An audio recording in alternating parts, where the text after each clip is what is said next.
আমাদের মুসলিম ভাইরা যাতে নিরাপদ থাকে, তারা যাতে এই বর্বর হামলা শিকার না হয়। জাস্ট ঈদুল ফিতরের পরে, মুসলিমদের সর্বোচ্চ ধর্মীয় উৎসবের পরে এই যে বর্বর হামলা, যা অমানবিক। আমরা একটি সুন্দর বিশ্ব যখন করতে চাবো, আমরা সারা বিশ্বের হচ্ছে কি, আমরা কোনো যুদ্ধ চাই না, কোনো সহিংসতা চাই না। আমরা চাই সকলে যার যার নাগরিক অধিকার ভোগ করতে পারে। সেখানে অন্য দেশ যখন গাজা ও রাফাতে হামলা চালাচ্ছে, ইসরায়েলি বর্বর হামলা, যেখানে যুদ্ধবিরতির কথা হয়েছিল, সেই জায়গায় তারা তা অমান্য করে জঘন্য হামলা তারা চালিয়ে যাচ্ছে। তারই প্রতিবাদে আমরা সকল মুসলিমরা, আমরা আমাদের মুসলিম ভাইদের পাশে। আর আমরা যেহেতু রাজনৈতিক দল করি, আমরা সবসময় সাধারণ মানুষের পক্ষে। আমরা গাজা ও রাফায় যারা নিরীহ মানুষদের উপর হামলা চালিয়েছে, এই হামলা আমরা প্রতিবাদ করছি।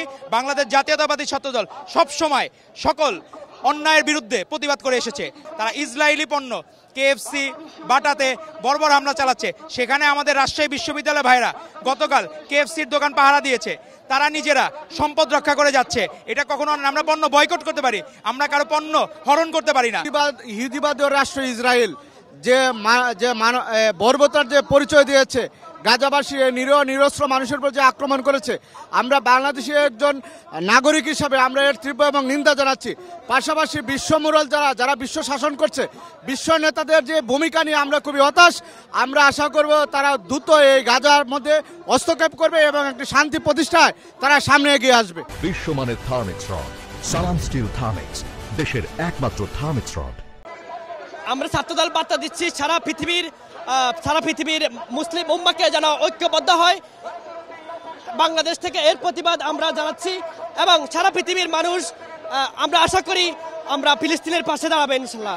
আমরা পুরো মুসলিম বিশ্ব, আমরা আমাদের জনাব তারেক রহমান, দেশনায়ক তারেক রহমান ইতিমধ্যে দেখেছেন যে উনি 11 তারিখে সারা বাংলাদেশে সবার আগে বাংলাদেশ যে কনসার্টটি আছেন, এই মুসলিম বিশ্বের উপর যে আঘাত এনেছে, ইসরায়েল বর্বরতা আঘাত এনেছে, তাদের বিরুদ্ধে আমরা ঐক্য পোষণ করে হচ্ছে গিয়ে আমরা তারেক রহমান সবার আগে বাংলাদেশ কনসার্টটি স্থগিত করেছে। এবং আমরা জাতীয়তাবাদী ছাত্রদল সবসময় মুসলিমদের পক্ষে আছি এবং হকের পক্ষে আছি।